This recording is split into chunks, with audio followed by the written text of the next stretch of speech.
Good day. This is our fourth part on light notes. We've just dealt with reflection. And so we're going to go to part 4 down here. There should be a 4. And it will tell us we're looking at refraction.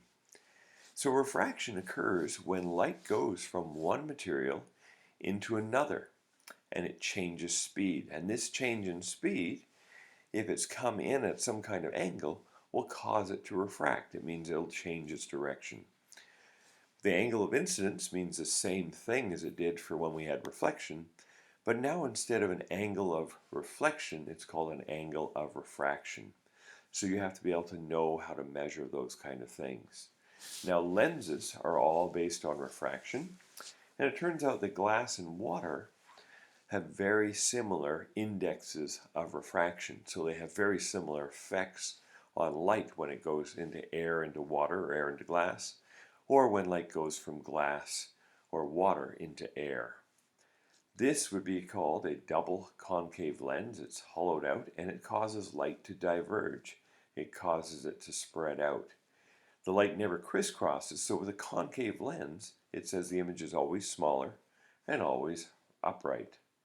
A convex lens close up to an object will be able to magnify it. It causes light to converge. But if you're far enough away from the lens and the lens is far enough away from the object, then the image can flip over because the light rays will cross over. So here are some of the reminders about what's going on, the type of refraction we get. And it talks about air to water and water to air and air to glass and glass to air. And hopefully there's no typo on your sheet, but if there is, that may be why that one is red. But when you think of lenses, think of refraction, and you have to know about concave and convex lenses.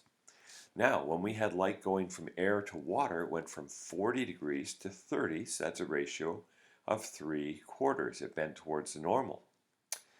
But light, when it goes from water to air, it actually moves away from normal, 30 to 40, so we flip our fraction over to 4/3.